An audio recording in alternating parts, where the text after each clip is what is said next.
네, 5월이 지나고 6월이 왔습니다. 이제 벌써 2021년 절반이 지났네요. 아무것도 안 했는데. 오늘은 6월 중 대한민국에서 가장 유의미한 사건이 있었던 6월 민주항쟁을 다룬 영화에 대해 한번 얘기를 해보자 합니다.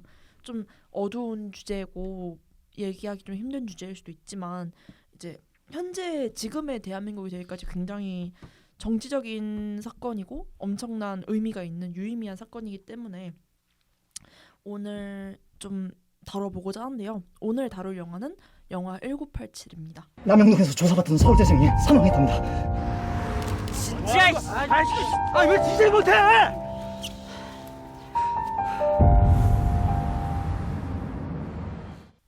김윤석, 하정우, 김태리, 또 유해진 이런 쟁쟁한 배우들이 대거 출연한 영화죠.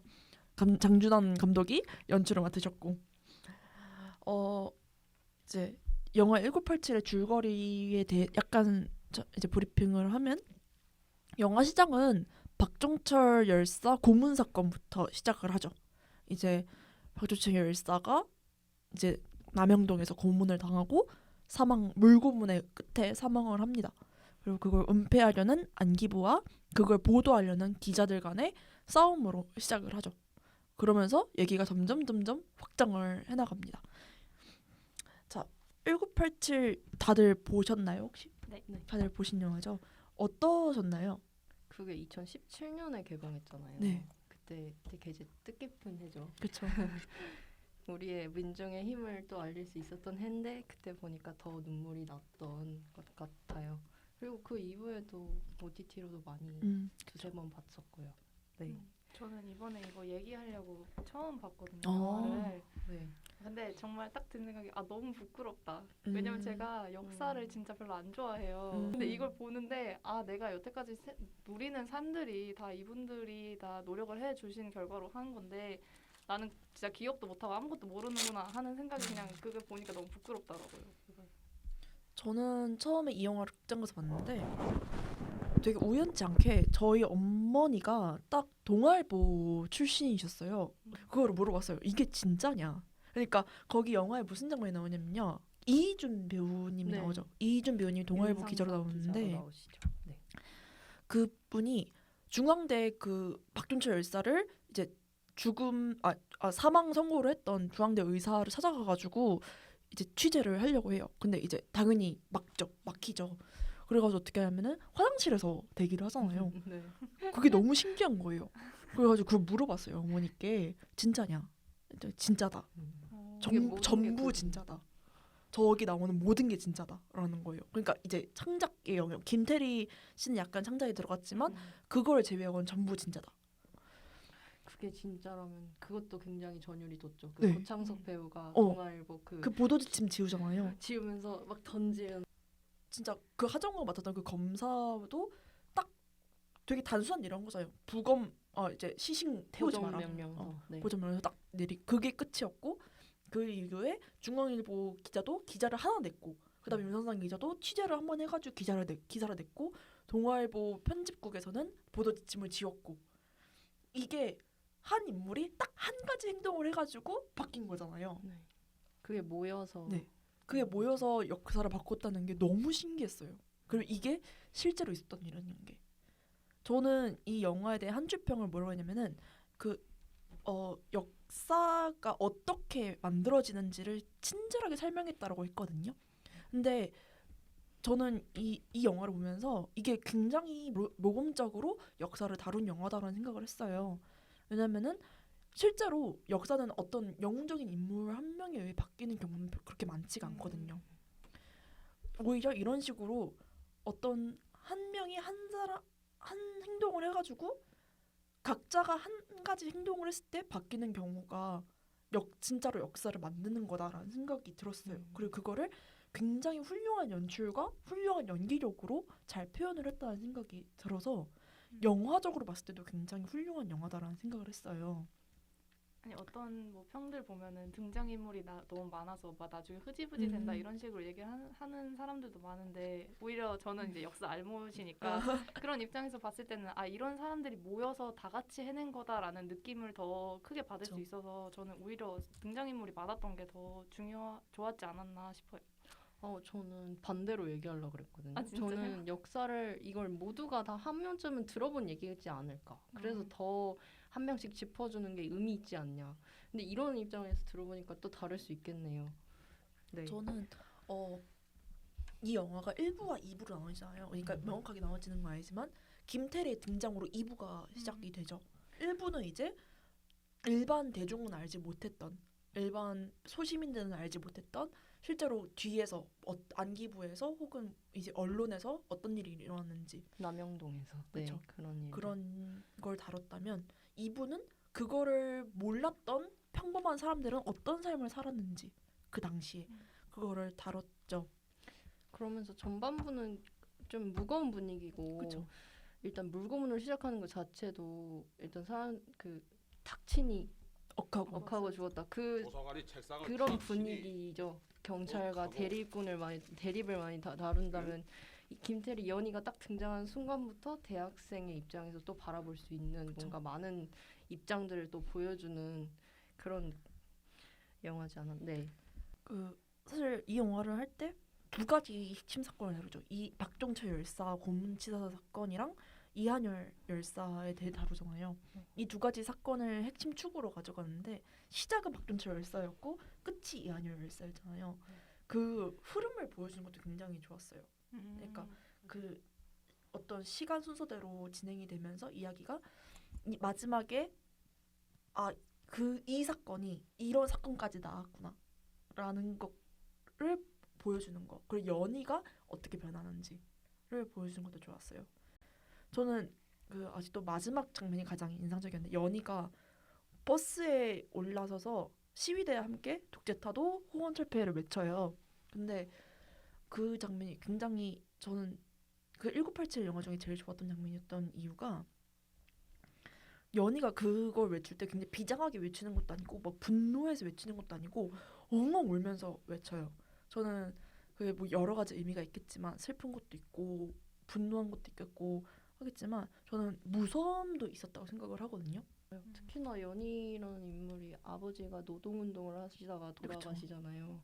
그러니까 더더욱 이런 용기가 더 빛나고 더 낼 수가 없었다고 생각됐던 용기가 아니었나 네. 이런 생각. 영화에서 특히 이제 박종철 고문치사 사건이 할 때 그 가정과 그 유가족들 남겨진 유가족들을 조명한 것도 저는 의미가 있다고 생각해요. 실제로 얼어붙은 강에 재를 뿌리면서 종철아 미안하다 아버지는 할 말이 없다라는 말씀을 하셨다고 해요. 그리고 사실 여태까지 민주화 운동을 다룬 매체는 많았잖아요. 책도 있었고 뭐 드라마도 민주화 운동 다른 게 있고 영화도 많았지만 1987이 좀 가슴에 더 와닿았던 이유는 그 남영동 안에서도 무슨 일이 있는 거를 보여주잖아요. 김윤석과 박희순. 박희순 씨를 통해서 그걸 보여주잖아요. 근데 그걸 또 잘 보여줘요. 짧지만 강하게 보면서 내 말대로 해 라는 걸 보여주고 그리고 진짜 광기 어린 충성심 맞아요. 광기 어린 충성심 그리고 광기 어린 분노 진짜 본인은 믿고 있는 거예요. 이걸 뭐 권력을 지키기 위해서 이런 수단을 쓴다 이런 게 아니라 김윤석 씨는 실제로 본인이 빨갱이를 잡고 있다고 생각한 거잖아요. 그걸 보면서 그게 정말 무서웠어요.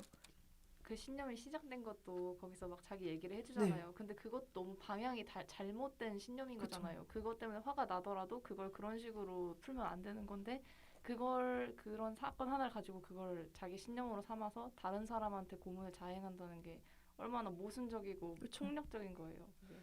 맞아요. 그리고 약간 입체적인 과거까지 좀 다루고 입체적인 악으로 좀 표현했다는 면에서 좀 더 영화에 잘 연출을 했다는 생각도 들어요. 네 맞아요. 네. 저 만약에 이 사람들이 정말로 이익을 위해 움직이는 사람 때문에 비열한 사람이었을 거예요. 비열한 사람들처럼 여겨졌을 텐데 정말로 신념을 가지고 행하는 일이기 때문에 훨씬 거대하고 훨씬 무섭고 훨씬 악해 보였어요. 그게 당연하다고 생각하는 논리이기 때문에. 저는 이 영화에서 명대사를 뽑았을 때 독티타도 호원철폐를 뽑았거든요. 사실 진짜 명대사가 많아요. 연희가 하는 그런다고 세상이 바뀌어요라는 말도 사실 굉장히 와닿았어요. 사실 그거에 대한 강동원의 반응이 더 크게 와닿았는데 왜냐면은 그냥 약간 말없이 웃잖아요. 조용히 그냥 웃잖아요. 그걸 보면서 그게 좀 와닿긴 했지만 가장 크게 왔던 독티타도 호원철폐가 그 영화를 가장 잘 표현하는 게 아닌가. 왜냐면은 연희 입장에서는 당연히 왜 그렇게 목숨까지 위협받는 상황에서 그런 짓을 할까라는 의문을 가지지만 결국 연희도 독재자도 호언철폐를 외치잖아요. 그걸 보면서 어떻게 보면은 시대의 흐름이라는 거는 정말로 무섭고 거스를 수 없고 결국 우리가 사는데 그리고 변하는데 무엇이 가장 중요한가를 나타내는 말이라고 생각을 해서 그 대사를 가장 좀 가슴에 와닿았던 다스로 뽑았어요. 어떤 대사가 가장 마음에 와닿으셨었나요? 말씀하신 연희의 대사. 그쵸. 네. 그런다고 세상이 바뀌어요. 근데 아까 말씀드린 대로 이런 약간 저는 약간 사회적 문제 이런 걸 공부할 때도 그런데 염세적인 입장이 돼요. 그쵸. 이게 바뀔까? 특히나 연희 아까 말씀드렸던 대로 연희는 아버지와 심지어 삼촌까지 나중에 끌려가는 입장이면 더더욱 그럴 수 있었을 거라 생각해요. 원래 기본의 염세주의적인 약간 관점을 가지고 있었던 인물이 바뀌는 장면이 후반부에 나온다는 점에서 저도 이러는데 저도 똑같은 대사를 명대사라고 꼽았는데 저는 그 이유가 왜냐면 그렇게 하면 정말 세상이 바뀌잖아요. 그게 그쵸. 만약에 사람들이 이런 뭐 그런다고 세상이 바뀌어 이렇게 말들을 하지만 만약에 뭐 옳지 않은 게 있는 상황에서 옳은 게 있다는 걸 알게 되면 그 사람의 인식이 바뀌기 때문에 그런 게 하나하나 바뀌면 그게 큰 물결로 오게 되는 거잖아요. 그래서 결국엔 맨날 무슨 뭐 사회 운동 뭐 다른 뭐 환경이라든지 페미니즘이라든지 이런 모든 사회 운동에서 그런다고 세상이 바뀌어? 하지만 정말 바뀌는 거를 이제 보여주면서 이제 연이라는 인물도 결국엔 나중에 변화하잖아요. 그게 옳지 않다는 걸 아니까. 주변에서 뭐 상황도 많지만 그러니까 저 결국엔 정말로 바뀐다고 물어봤던 인물이 정말 스스로 바뀐 모습을 보여주는 게 정말 좋아서 그걸 명대사로 꼽았습니다. 이 영화를 1987 생각하면 사실 카메오랑 조연들도 사실 굉장한 활약을 많이 했죠. 대표적으로 강동원 씨가 카메오했던 거는 그 사실 극장 관람 개봉했을 당시에도 굉장히 화제가 됐었죠. 모두가 탄성을 자아냈죠. 뭐야? 딱 두 건 내리자마자 강동원 씨가 처음에 나왔을 때는 아무도 그때 당시에 상상을 못했죠. 근데 마지막 가면서 시위대 그 경찰 군인 총을 겨루고 있는 앞으로 나아갈 때 뭔가 이상한 걸 느끼죠. 뭐지? 왜 이렇게 이 묘한 기시감은 뭐지? 이 묘한 익숙함은 뭐지? 하다가 마지막에 알죠. 운동화 한 짝을 보고 그걸 보면서도 약간 저렇게 의미 없이 죽고 의미 없이 사람을 죽고 죽인다는 게 어떻게 보면은 왜 어떻게 저렇게 당연하게 여겨졌을까? 왜 저 사람들은 누군가 죽이는 걸 무서워하지 않았을까라는 생각을 정말 답답하기도 했어요. 속이 너무 답답한 거예요. 왜 누굴 죽이는 게 저렇게 쉽을까? 어떻게 저렇게 간단히 죽일 수 있을까라는 생각이 이게 최루탄이 네. 이렇게 45도로 해야 맞아요. 써야 되는데 이렇게 쏜다는 것 자체는 정말 의도를 가지고 알겠죠. 누군가 맞을 수도 있다는 것을. 그런 의도가 있었지 않았나. 그게 뭐 실수든 뭐 의도든 그게 참 답답했던 것 같아요. 모두가 나서서 무언가를 했구나 하나씩은 1987이랑 비슷한 시기에 개봉했던 택시운전사에서도 나오는데 그 광주 민주화운동을 다뤘죠. 거기서는 광주 항쟁을 다뤘는데 거기서는 소시민 하나하나가 어떤 역할을 하잖아요. 근데 그게 너무 단순한 거예요. 주먹밥을 싸서 하는 그러니까 옷가지를 준비해서 최루탄 이제 했을 때 옷에 이제 적신 옷을 이제 묻혀준다든가 이런 식으로 어떤 정말 사소한 행동을 하는데 그런 행동들이 참 오히려 뭔가 엄청 거대한 일보다 더 가슴에 와닿았던 것 같아요. 그리고 그 광주 민주화 거기가 그 안에 만화사랑에서 그 비디오를 보여주잖아요. 네, 맞아요. 그러니까 결국은 그게 흐름이 쭉 이어지는 거죠. 그러니까 역사가 하나로 인해서 끝나는 게 아니고 그게 쭉 이어지고 그런 조그만 사람들이 다 모여서 해놓은 게 지금의 사회가 됐다는 거를 거기서 더 잘 보여주는 것 같았어요. 이거 되게 재밌는 게 거기서 되게 뜬금없이 만화 동아리가 나오잖아요. 근데 실제로 만화 동아리가 그런 일을 많이 했대요. 맞아.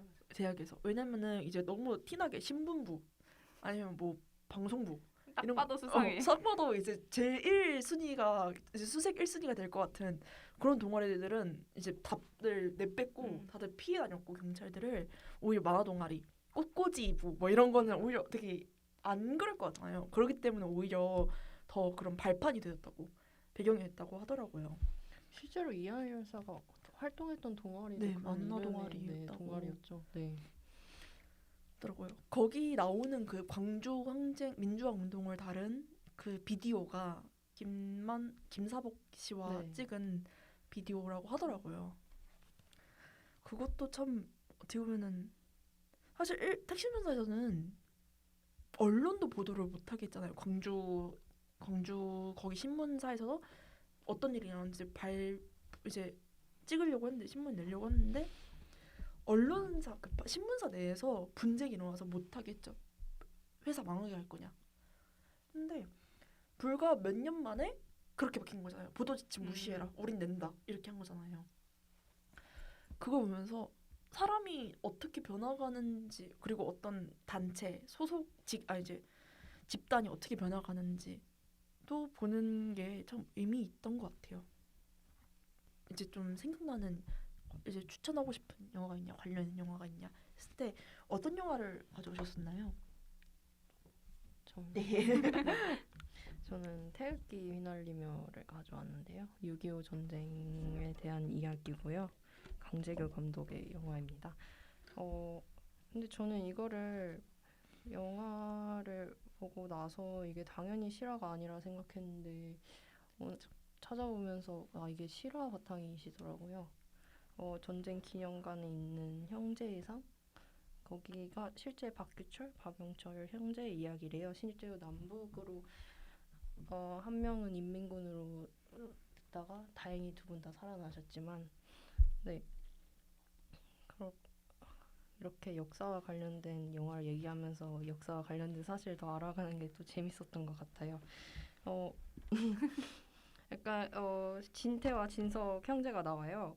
일단 진석이 동생이고 진태가 형인데 심장병을 앓고 있는 진석을 위해서 훈장을 받고자 이렇게 출전을 합니다. 근데 그것을 알고 진석도 끌려가는데 이 과정에서 그때 이게 6.25 전쟁 때 서울에 있는 시민한테도 북한군이 내려오고 있는데 아니다 괜찮다 네. 이래놓고 그 한 다리를 폭파시키는 것도 있었고 그때 그 정권 자체도 자신들의 안위와 그 정권 유지를 위해 약간 그런 움직임들을 많이 보였다고 해요. 거기 징집 장면에서도 전쟁이 진짜 이렇게 심각하나? 아니 그리고 전쟁에서 자기가 싸울 줄도 모르는데 이 사람들 그냥 무조건 다 잡아들이고 이런 장면들 보면 얼마나 또 그대로 이어나가고 있었나 그 정권이 라는 것도 보이고 이게 1,130억의 제작비로 제작되었는데 4년 동안 시나리오를 준비하셨다고 해요.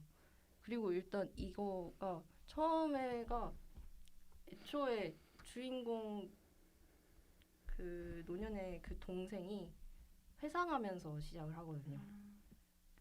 시나리오에 굉장히 공을 많이 들였다는 생각도 많이 들어요. 그리고 그 당시에 나올 블록버스터보다 좀 많이 고퀄이거든요. 제작비도 굉장히 많이 들 만큼. 네. 그래서 이 영화를 보고 저는 6.25 그 당시에는 어렸고 그 이후에는 알게 되면서 더 많이 많은 게 보였지만 그 당시에 더 그 전쟁의 참혹함과 전쟁의 광기 특히 그 형이 인민군 쪽으로 넘어가면서 전쟁의 광기로 약간 미쳐가는 장면을 나오거든요. 그런 게 그냥 역사적 사실로 적혀 있는 사실 말고 그 당시에 있었던 현장이 얼마나 약간 느껴지게 하는 영화가 몇 없겠다. 이 영화를 시작으로 전쟁 영화가 더 많이 나왔다고도 생각을 하고요. 그래서 이 영화를 가져와 봤습니다. 네. 사실 이 전까지만 해도 태극기 휘날리며 이전 한 90년대 그때까지만 해도 반공 정서가 굉장히 많았기 때문에 이런 어떤 북한군의 시각에서 뭘 한다, 뭐냐면 북한군에게 약간 연민을 되게 이렇게 매체에서 다루기 되게 쉽지 않았거든요. 근데 이 영화가 유의미한 거는 형제가 서로 갈랐잖아요. 네. 이게 어떻게 보면 좀 상징적이고 이 형제이기 때문에 더 슬프지 않나 라는 생각이 들었어요. 그냥 이산 가족은 사실 많잖아요. 이산 가족은 많은데 사실 이제 가족 중에 이산 가족이 없으면 사실 그런 슬픔을 직접적으로 느끼기는 좀 힘들어요. 근데 태극기 날리며가 설정을 정말 잘한 게 형제가 갈라선다. 이게 가장 그 남북 이제 6.25 전쟁의 슬픔을 가장 잘 표현한 거라 생각해요. 대표님 우리 뭐 한민족이 갈라선다 이런 얘기도 많이 하잖아요. 실제로 그 이제 같은 피를 나눈 형제가 갈라서는 게 전쟁이기도 하고 그런 걸 잘 표현한 것 같아요. 이 영화 한번 나중에 보시면은 괜찮을 거예요. 왜냐면은 일단 영화를 잘 만들었기도 했고요. 영화를 잘 만들었고 주는 메시지도 저는 긍정적이라고 봐요. 저는 1987과 관련된 영화가 뭐가 있을까 했을 때 남산의 부장들을 가져왔거든요.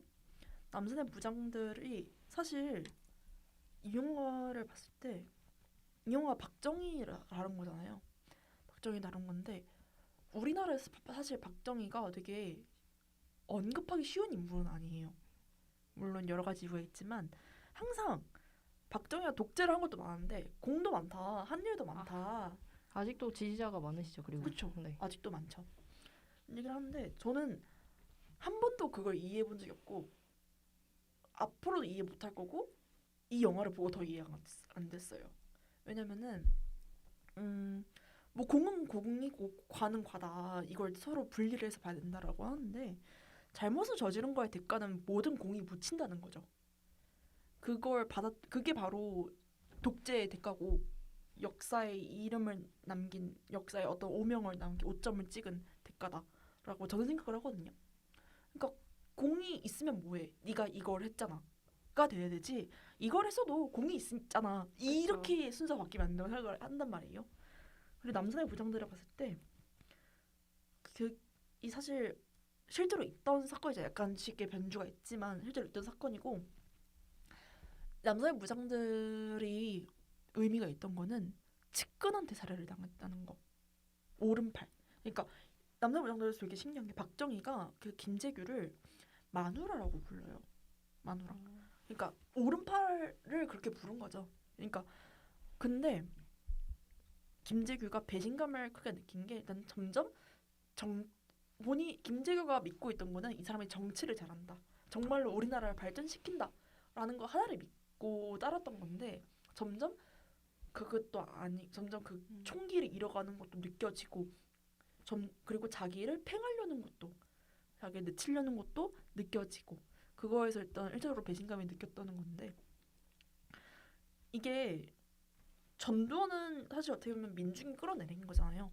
뭐 이승만도 이제 물론 하야라는 애매모호한 형식이긴 하지만 어쨌든 4.19로 우리가 반발을 해가지고 물러난 거고.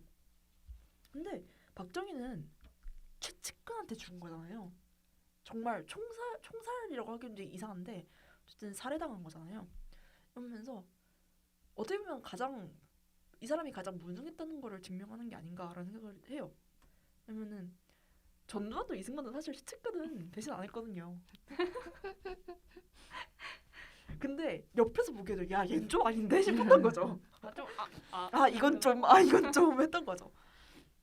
그걸 보면 남산의 부장들이 그래서 일단 첫 번째 굉장히 건조하게 역사를 다뤄요. 어떤 뭐 이 사람이 진짜 악한 사람이야.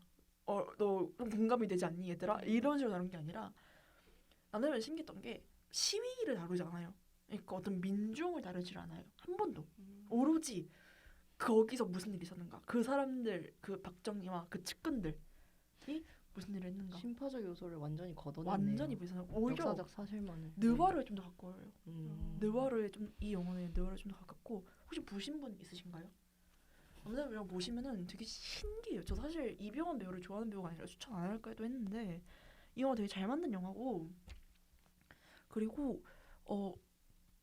오히려 일종의 다큐멘터리 보다 보면 재현 장면이 나오잖아요. 그런 걸 보는 기분이었어요. 그런 걸 진짜 볼 때마다 알고 있는 사실이잖아요. 사실 무슨 일이 있었는지도 알고 어떻게 죽는지도 아는데 보면은 야 정말 나쁜 짓을 했구나 이런 생각도 안 들어요. 그냥 진짜 무능했구나 라는 생각이 많이 들어요. 왜냐면은 그걸 김재규가 대변을 해요. 김재규가 이병헌이 김재규로 나와요. 이병헌 시점에서 영화는 진행이 되고 김재규는 매번 박정희를 볼 때마다 느끼는 거예요. 아 그렇게 하면 안 된다. 그렇게 하면 당신 마음이다. 계속 말을 해요. 이 예고편에도 나오는 유명한 말인데 각하 정치를 좀 대국적으로 하십시오. 라는 대사가 나와요. 이거를 진짜 면전에 대고 해요. 직접적으로. 직접적으로. 하시네요. 네. 근데 이게 사실 어떻게 보면 중반 넘어가서 나온 대사거든요. 그 전까지 계속 참던 거예요. 참던 거예요. 그렇게 하면 안 된다. 사실 어떻게 보면은 거기 이희준 배우가 또 나오세요. 이희준 배우 좀 진짜 급진파였고 김재규 좀 온건파였던 거예요. 그러다 보니까 좀 자제하라 이런 식으로 좀 붙잡는 역할이었던 거죠. 근데 그게 안 통하니까 뭔가 좀 생각을 해요. 그 다음부터는 이거를 내가 말릴까? 어떻게 말리지? 그다음에 이 사람이 정말 제대로 돌아올 수 있을까를 생각한 다음에 각이 안 나오니까 내 손으로 끝내야 되겠다. 그 순환을 끊어야 되겠다 한 거죠.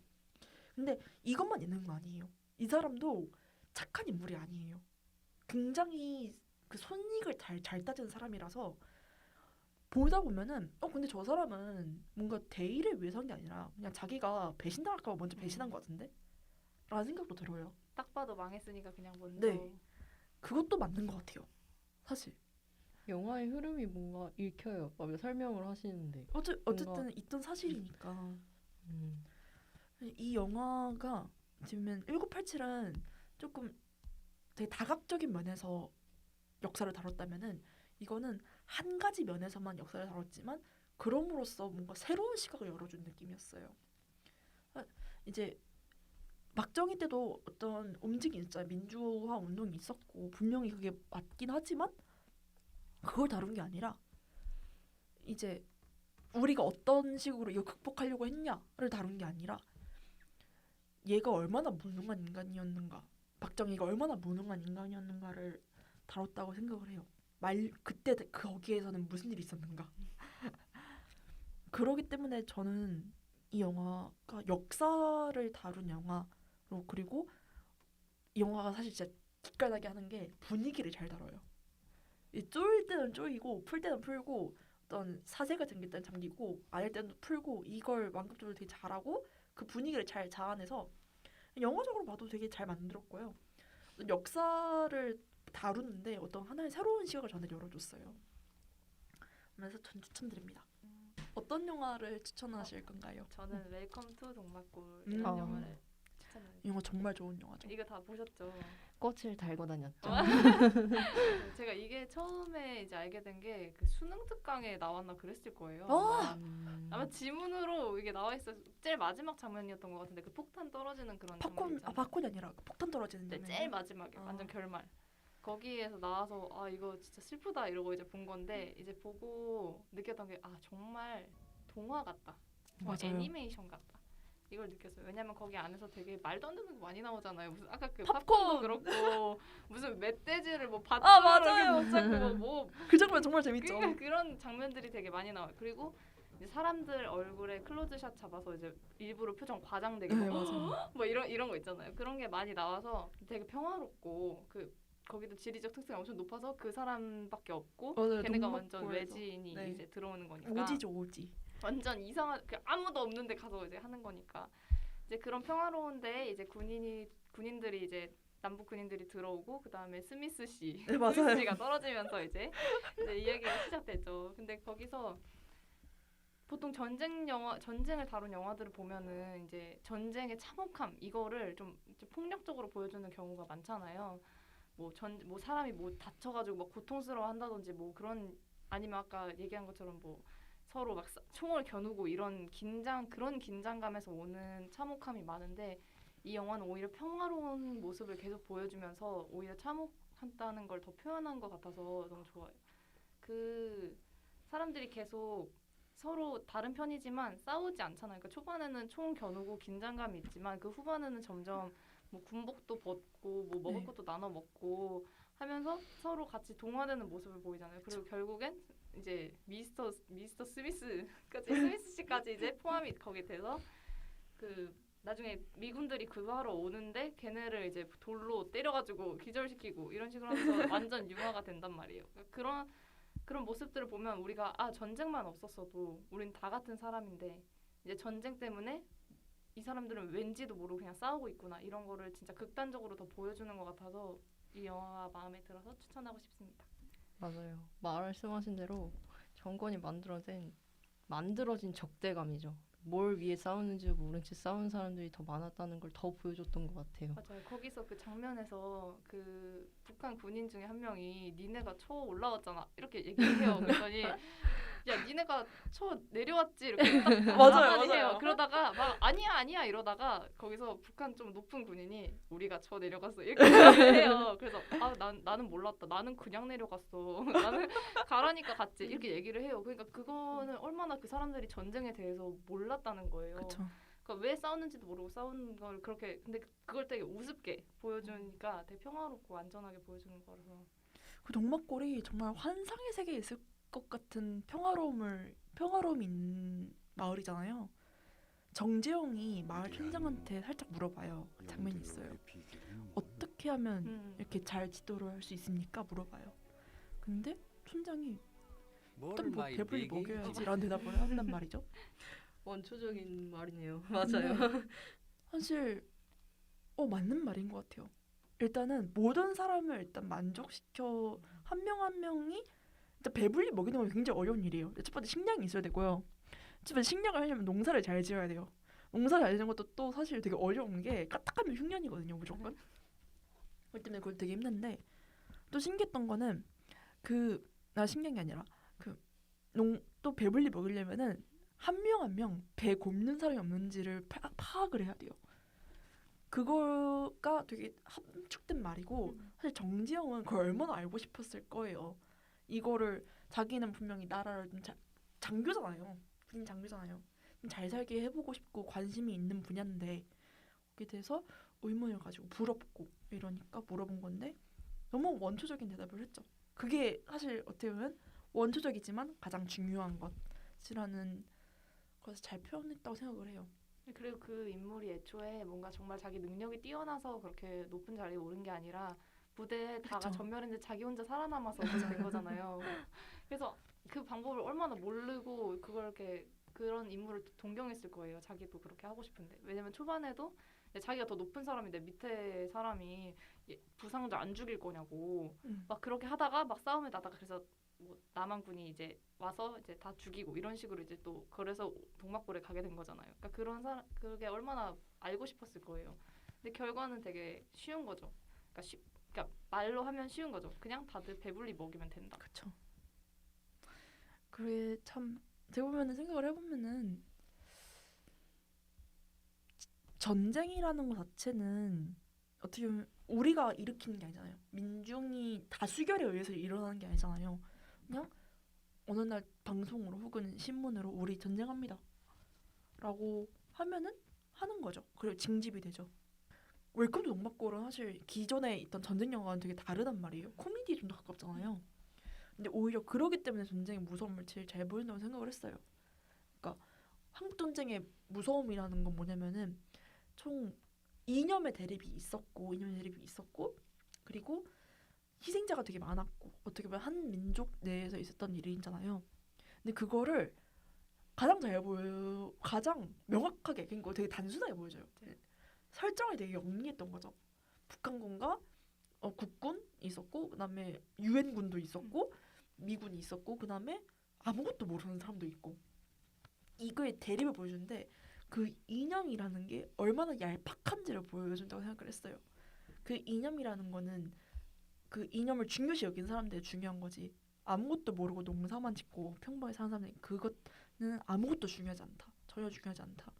이 사람들은 이념 때문에 죽는 게 아니라 이념을 중요시 여기는 사람들이 시켜서 죽은 거다라는 거를 코미디로 그러니까 코미디 유머로 그거를 승화시켜서 더 슬픔을 극대화한 눈물이 아니라 슬픔을 극대화한 영화로 저는 수작으로 기억을 해요. 이 영화를 볼 때마다 아직도 미묘한 감정이 들어요. 마지막 장면에 낮잠을 자잖아요. 다 같이 한 방에 모여서 나비가 날아가죠. 낮잠을 자면서 유덕한 배우가 나오잖아요. 이분이 소년 배우가 나오는데 되게 너무 어려요. 너무 어린데 아무것도 몰라요. 첫사랑도 이제 처음 해보죠. 그러면서 남녀노소 그러니까 이마령 배우도 나오잖아요. 이마령 배우도 나와서 진짜 모든 세대가 다 아우러지잖아요. 다 죽어요. 모든 세대가. 그거를 극단적으로 보여준다라는 생각을 했죠. 그래서 좀 슬픈 영화로 기억을 해요. 아까 그 코미디적으로 했다고 해서 또 얘기할 게 생각나는데 그 미군들이랑 그 동막골에 있는 사람들이랑 진짜 엄청 대비되게 계속 나오잖아요. 맞아요. 미군들 완전 진지해. 막 연합군들 막 미쳐 돌아가요. 걔네 막 뭐 지금 여기서 뭐 너네가 가자마자 바로 쏠 준비해 막 이러고 막 사람들 막 그 낙하산 하고 저기 전에 막 손 부들부들 막 떨고 막 엄청 진지해요. 근데 밑에서는 막 노래 부르고 막 맞아요. 춤추고 막 이러고 있는 거예요. 그러니까 그게 이제 그걸 이제 대비를 보여주는 거죠. 그 아까 말씀하신 것처럼 아무것도 모르는 사람들이 봤을 때는 그걸 왜 하는 건지도 모르고 필요도 없는 건데 그냥 그 이념이 시키는 거 때문에 그렇게 사람들이 공포에 떨고 한다는 걸 잘 보여주는 것 같아요. 우리가 웃잘로 많이 쓰는 사진 중에 그 건담 이 웃잘이 있는데 이런 짓을 하고 있으면 다들 미쳐버린다 이러는 짤이 있거든요. 모르시는구나. 너무 인터넷 인간 같은 어른. 그러니까 그런 게 있는데 그게 사람들이 그냥 뭐 숙제가 너무 많아 이런 짓을 하고 있으면 다들 미쳐버린다 이런 식으로 쓰는 그런 짤이 있어요. 근데 그것도 건담에서 이제 나온 건데 걔네도 전쟁 같은 걸 좀 하는 맞아요. 거잖아요. 근데 이제 건담 안에 열어봤더니 완전 어린 애들이니까 살짝 그 어른이 살짝 현타가 온 거예요. 그 충격을 받아서 이 어린 애들이 이렇게 전쟁을 한단 말이야. 이런 짓을 하고 있으면 다들 미쳐버린다 하다가 나중에 그냥 자살을 한대요. 악당인데. 그러니까 그런 것처럼 이런 짓을 하고 있으면 진짜 다들 미쳐버리는 거죠. 다들 거기서 미쳐가지고 막 민간인 있는데도 그냥 민간인 있을 수 있지만 그냥 폭격 해버리자. 막 이런 식으로 하는 걸 보여주니까 다른 사람들이 봤을 때는 정말 아무것도 아닌 일로 그렇게 다들 이제 정신적으로 이제 고통을 받으면서 하고 있다는 게 더 이제 잘 드러나는데 그걸 또 웃기게 표현했다는 거. 계속 이제 분위기를 반전시켜서 보여주면서 얘네 도대체 뭐 하냐? 미국 왜 이렇게 진지해? 얘네 뭐 해? 이런 식으로 그쵸. 이제 생각이 들게 한다는 거에서 되게 잘 만든 것 같아요. 네, 오늘 영화 1987과 그리고 역사적인 우리나라의 좀 슬픈 근현대사를 다룬 영화들을 좀 얘기를 해봤어요. 6월이니까 좀 초여름이고 이런 날씨 좋고 화창한 이때 슬픈 일이 있었다는 거를 모두가 잊지 않았으면 한다는 취지에서 이런 얘기를 해봤습니다. 오늘 다들 수고하셨고요. 저희는 다음에 다시 찾아오겠습니다. 수고하셨습니다. 수고하셨습니다.